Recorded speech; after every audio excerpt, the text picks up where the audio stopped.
வணக்கம். இது சமூக மீடியாவின் உலக செய்தி அறிக்கை. இன்றைய செய்தி அறிக்கைக்குள் உங்களை வரவேற்பது வைஷ்ணவி புஷ்பராஜ். விரிவான செய்திகளுக்கு செல்ல முன்னதாக முதலில் தலைப்புச் செய்திகள். உதவி தளத்துக்கு அருகே 27 பேர் உயிரிழந்ததாக புகார். நாங்கள் எச்சரிக்கை துப்பாக்கி சூடு மட்டுமே நடத்தினோம் என்று இஸ்ரேல் கருத்து. உக்ரைனின் சுமி நகரில் ரஷ்யா தாக்குதல் 3 பேர் உயிரிழப்பு, 20 பேர் படுகாயம். வீரம் பேசிய அதிபர் ஜெலன்ஸ்கி. ஒரே நாளில் 3 நில அதிர்வுகள். கராச்சி நகரை அதிர வைத்த நிலநடுக்கம். புளோரிடா வானில் தீச்சுடர் போன்று தெரிந்த சூரியன் மிரள வைத்த புகைப்படங்கள். காசாவில் உள்ள ரபான் பகுதியில் உணவு மற்றும் உதவி திடலுக்கு அருகே நடைபெற்ற தாக்குதலில் 27 பாலஸ்தீனர்கள் உயிரிழந்துள்ளனர் என்ற தகவல் பரபரப்பை ஏற்படுத்தியுள்ளது. ஆனால் இஸ்ரேல் ராணுவம் இதனை தாங்கள் செய்யவில்லை என மறுத்துள்ளனர். கடந்த 3 நாட்களில் இதுபோன்ற 3வது சம்பவம் என்பது குறிப்பிடத்தக்கது. இஸ்ரேல் ராணுவம் வெளியிட்ட விளக்கத்தில், சில நபர்கள் பாதுகாப்பு வகையான நிர்ணயிக்கப்பட்ட பாதையை விட்டு விலகி எங்கள் படைகளுக்கு நேரடியாக வந்தார்கள். எச்சரிக்கை விடுத்தோம், ஆனால் அவர்கள் பின்வாங்கவில்லை என்று கூறப்பட்டுள்ளது. அதேவேளை பொதுமக்கள் மீது சுடவில்லை என்றும் உதவித்தளங்களை அடைய தடுப்பதும் இல்லை என்றும் ராணுவம் கூறுகின்றது. சர்வதேச செஞ்சிலுவை சங்கத்தின் செய்தி தொடர்பாளர் ஹிஷாம் மகன்னா கூறுகின்ற போது, ரஃபாவில் உள்ள எங்கள் மருத்துவமனைக்கு 184 பேர் காயமடைந்த நிலையில் கொண்டுவரப்பட்டார்கள். அவர்களில் 19 பேர் வரும்போதே இறந்திருந்தார்கள். மேலும் 8 பேர் பின்னர் உயிரிழந்தார்கள். அமெரிக்க செய்தி நிறுவனம் AP தெரிவித்த கருத்தின்படி உயிரிழந்த 27 பேரின் உடல்கள் ஹான் யூனிஸ் நகரில் உள்ள நாசர் மருத்துவமனைக்கு மாற்றப்பட்டன. இந்த சம்பவம் பிளாக் ரவுண்ட் அவுட் என்று அழைக்கப்படுகின்ற பகுதியில் இடம்பெற்றிருக்கின்றது. இது காசா ஹியூமனிடேரியம் ஃபவுண்டேஷன், அதாவது GHF இயங்கும் உதவி விநியோக தளத்திலிருந்து சுமார் 1 கிலோமீட்டர் தூரத்தில் உள்ளது. உங்கள் பாதுகாப்புக்கான வழிக்குள் இல்லாமல் மூடப்பட்ட ராணுவ பகுதியில் சிலர் நுழைந்திருக்கலாம். இது நம் விநியோக மையம் அமைந்த இடத்திற்கு மிக தொலைவிலேயே நடந்த சம்பவம் என்று கூறப்பட்டுள்ளது. அதே நேரத்தில் GHF மேலும், எங்கள் விநியோக மையம் மற்றும் அதன் சுற்றுவட்டத்தில் எந்தவிதமான வன்முறையும் ஏற்படவில்லை என்று உறுதியாக கூறியுள்ளது. இஸ்ரேல் மற்றும் அமெரிக்கா ஆதரவுடன் புதிய உதவி விநியோக முறைமைகள் இஸ்ரேல் ராணுவ கட்டுப்பாட்டு பகுதிகளில் அமைக்கப்பட்டிருக்கின்றன.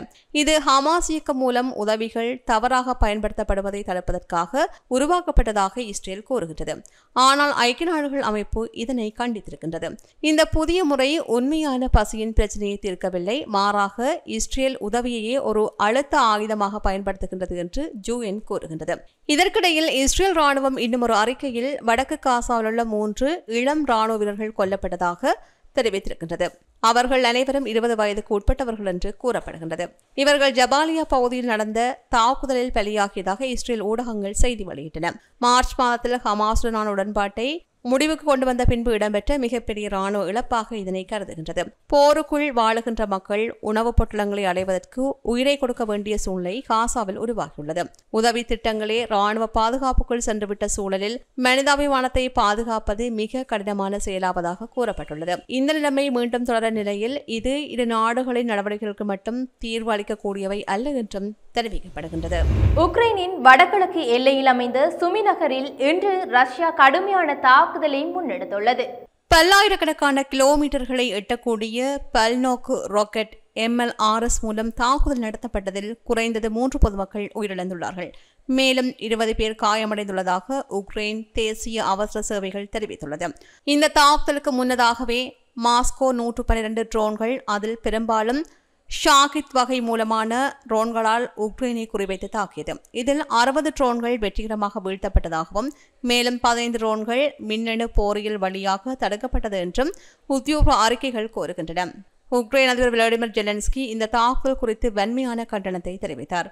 ரஷ்யர்கள் சுமி நகரின் பொதுவான வீதிகளையும் குடியிருப்புகளையும் குறிவைத்து தாக்கியதாகவும் இது நேரடியாக பொதுமக்களை குறிவைத்து மேற்கொள்ளப்பட்ட தாக்குதல் என்றும் அவர் தெரிவித்தார். அதன்படி 9 மாடி குடியிருப்பு கட்டடத்தின் சுவரில் புகுந்த மிசைல் ஒன்று வெடிக்காமல் இருந்துள்ளதாகவும் தெரிவித்தார்.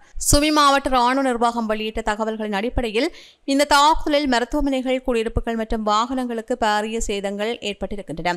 ரஷ்யாவானது போரை முடிவுக்கு கொண்டு வருவதற்கு விருப்பம் இல்லாத தன்மையை இந்த தாக்குதல் காட்டுவதாகவும் ஜெலன்ஸ்கி கூறுகின்றார். மேலும் அமெரிக்கா மற்றும் ஐரோப்பிய நாடுகள் ரஷ்யா மீது அதிக அழுத்தத்தை விதிக்க வேண்டும் என்றும் வலியுறுத்தினார். சுமி மாவட்டம் ரஷ்யாவின் பொர்ஷ் மற்றும் பெல்ஹாரோத் பகுதிகளுடன் எல்லை பகுதியை பகிர்ந்துள்ளது. இதனால் கடந்த சில மாதங்களாகவே தொடர்ச்சியான வெடிகுண்டு தாக்குதல்களுக்கு இலக்காகி வருகின்றது. ஜெலன்ஸ்கி ஏற்கனவே எச்சரித்தபடி இந்த எல்லை பகுதியில் ரஷ்யா சுமார் 50,000 படைகளை குவித்துள்ளதாக தெரிவிக்கப்படுகின்றது மற்றும் 10 கிலோமீட்டர் பரப்பளவிலான பாதுகாப்பு பகுதியில் நுழைய முயற்சிக்கின்றது என்றும் கூறியிருக்கிறார். தற்போது அந்த அச்சுறுத்தல் யதார்த்தமாகின்றது. ஒடேசா பகுதியில் 5 பேர் காயமடைந்திருக்கின்றார்கள். ஒரு உணவு களஞ்சியம் தீக்கிரையாகி இருக்கின்றது. மேலும் வாகனங்கள், குடியிருப்புகள் சேதமடைந்திருக்கின்றன. சவோரியா பகுதியில் ரஷ்ய ட்ரோன்கள் மேற்கொண்ட தாக்குதலில் அங்கு வாகனங்கள் குறிவைத்து தாக்கப்பட்டதாக கூறப்படுகின்றது. சுமி மாவட்டத்தில் ட்ரோன் மற்றும் ராக்கெட் தாக்குதல்கள் மேலும் 4 பேர் காயமடைந்திருக்கின்றார்கள். ஹார்கிவ் மாவட்டத்தில் கடந்த இரவில் மட்டும் நடைபெற்ற தாக்குதலில் 3 பேர் உயிரிழந்திருக்கின்றார்கள். தொடர்ச்சியான ட்ரோன் மற்றும் ராக்கெட் தாக்குதல்கள் மூலமாக உக்ரைனில் பொதுமக்கள் வசிக்கின்ற பகுதிகளை நேரடியாக இலக்கு வைத்து ரஷ்யா தாக்குவதாகவே தெரிவிக்கப்படுகின்றது. ஒரு நாள் இடைவெளி விடாமல் ரஷ்யா உக்ரைன் நகரங்கள் மீது இவ்வாறு தாக்குதல் மேற்கொண்டதாக ஜெலன்ஸ்கி கூறுகின்றார். தற்போது நிலவுகின்ற போர் சூழ்நிலையின் தீவிரத்தையும் இது எதிர்கால ஆபத்தையும் வெளிப்படையாக காட்டுவதாகவும் அவர் கூறுகின்றார். பாகிஸ்தானின் முக்கிய நகரமான கராச்சியில் நேற்று 3 குறைந்த அளவிலான நிலநடுக்கங்கள் பதிவாகியுள்ளன. இவை அனைத்தும் ஒரே நாளில் ஏற்பட்டுள்ளதால் பொதுமக்களிடையில் சிறிய அளவிலான பதற்றம் உருவாகியுள்ளது. பாகிஸ்தான் வானிலை ஆய்வுத்துறை வெளியிட்ட தகவல்களின்படி முதல் நிலநடுக்கம் கராச்சி நகரம் ஹடா பகுதியில் அதிகாலை 1:05 3.2 டிக்டர் அளவில் பதிவாகியது. அதனைத் தொடர்ந்து அதே பகுதியில் 3.6 டிக்டர் அளவிலான இன்னுமொரு நிலநடுக்கம் ஏற்பட்டது. மூன்றாவது நிலநடுக்கம் குவைதாபாத் பகுதியில் 3.2 டிக்டர் அளவில் பதிவாகியிருக்கின்றது. இந்த நிலநடுக்கம் சுமார் பிற்பகல் 1 மணி அளவில் உணரப்பட்டது. இதற்கு முன்பாகவே ஜூன் 1ஆம் தேதியன்று, அதாவது ஞாயிற்றுக்கிழமை மாலை குவைதாபாத் பகுதியில் ஓர் அதிர்வு பதிவானதாக தகவல்கள் வெளியாகியுள்ளது. இந்த நிலநடுக்கங்கள் குறைந்த டிக்டர் அளவில் ஏற்பட்டவையாக இருப்பதால் எந்தவிதமான உடற்சேதங்கள், பொருட்சேதங்கள் ஏற்படவில்லை என்று அதிகாரிகள் கூறுகின்றார்கள். இருப்பினும் நகர மக்கள் சில பகுதிகள் நில அதிர்வை உணர்ந்ததால் சமூக வலைதளங்களில் தொடர்பான பதிவுகள் வேகமாக பரவின.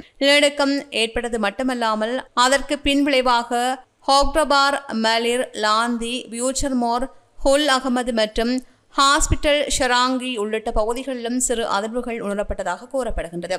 குறிப்பாக மே மாதத்தில் மட்டும் பாகிஸ்தானில் 4.2 முதல் 4.9 டிக்டர் அளவிற்கு 7 நிலநடுக்கங்கள் பதிவாகியிருக்கின்றன.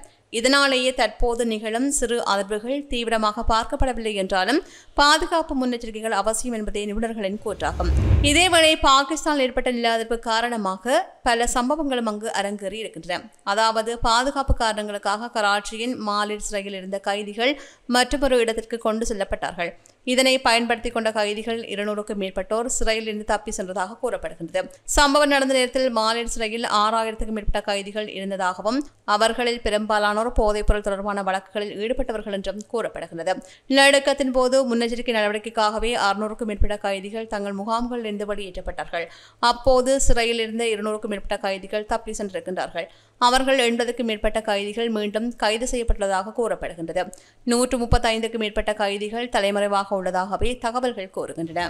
புளோரிடா மாகாண மக்கள் மே 31, 2025 அன்று வியத்தகு இயற்கை காட்சியை எதிர்பாராத விதத்தில் கண்டுள்ளனர். அந்த நாள் மாலை அஸ்தமிக்கும் சூரியன் வானில் ஓர் தீப்பந்தம் போலவே சிவப்பு மற்றும் செம்மஞ்சள் நிறத்தில் மின்னியது. இந்த அபூர்வமான காட்சி பலரை குழப்பத்தில் ஆழ்த்தியுள்ளது. சமூக வலைதளத்தில் பகிரப்பட்ட புகைப்படங்கள் அந்த சூரியனை நிஜமென்றா அல்லது பிம்பமா என்று சந்தேகத்தை எழுப்பக்கூடிய வகையில் அமைந்தது. இணையதளத்தில் இந்த புகைப்படங்கள் வேகமாக பரவ ஆரம்பித்த பின் அதை பார்த்த மக்கள் அதிர்ச்சியில் தங்களது பதில்களை பதிவிட்டார்கள். சில புகைப்படங்களில் சூரியன் தீவிர சிவப்பாக, சிலவற்றில் மங்கிய வெண் சிவப்பாக, சில படங்கள் இரட்டை சூரியன்கள் போன்றிருப்பதும் காணப்பட்டது. சிலர் இந்த காட்சிகளை கிரகங்களுடன் ஒப்பிட்டு சூரியனை அல்ல செம்மை கிரகத்தை பார்க்கிறோமா என்றும் கேள்வி எழுப்பினர்.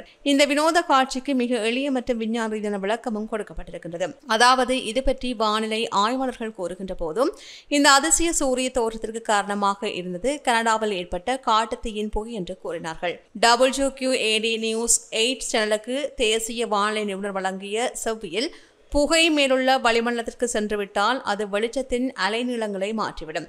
குறிப்பாக வெண்கதிர்கள் புகை மூலமாக சிதறும் போது நீலம், பச்சை, ஊதா போன்ற குறுகிய அலை நீளங்கள் தடுக்கப்படுகின்றன. இதனால் வெறும் சிவப்பு, மஞ்சள் மற்றும் ஆரஞ்சு நிறங்கள் மட்டும் நம்மை அடைய முடிகின்றது. அதனால் தான் சூரியன் இவ்வாறு தீப்பந்து போலவும் புது கிரகம் போன்றும் தோற்றமளிக்கின்றது. சில புகைப்படங்களில் இரட்டை சூரியன்கள் இருப்பது போல் காட்சியளித்தது. ஆனால் உண்மையில் இரட்டை சூரியன் இல்லை. மாறாக வளிமண்டல புகை மூலம் வெளிச்சம் சிதறும் போது உருவாகின்ற இரட்டை நிழல் போன்ற காட்சியாகும். இது கடந்த நூற்றாண்டுகளாகவே ஏற்கனவே பதிவாகிய நிகழ்வாகும். 1686 ஆண்டு விஞ்ஞானி டாக்டர் ராய்ட் ஃபிளாட் இவ்வாறான ஒரு டபுள் சன்செட் பற்றி குறிப்பிட்டுள்ளார். பொழுதினை பார்ப்பதற்கான சாமானிய காட்சி ஒரு அதிசயமாக மாற்றிவிட்டது இந்த நிகழ்வாகும். புகை மற்றும் வெளிச்சம் என்பதாலேயே இந்த வானிலை விளையாட்டுகள் ஏற்படுவதாக கூறப்படுகின்றது. இதே நேரத்தில் அவை வளிமண்டலத்தை காக்கும் முக்கியத்துவத்தை நமக்கு நினைவூட்டுகின்றன. காட்டு தீ, பருவநிலை மாற்றம், மனித செயற்பாடுகள் போன்றவை இயற்கையை எவ்வாறு மாற்றுகின்றன என்பதற்கு சிறந்த உதாரணமாகும். இத்துடன் இன்றைய செய்தி அறிக்கை நிறைவடைகின்றது. நாளைய தினம் மற்றும் ஒரு செய்தி அறிக்கையினூடாக உங்களை சந்திக்கின்றேன். நன்றி.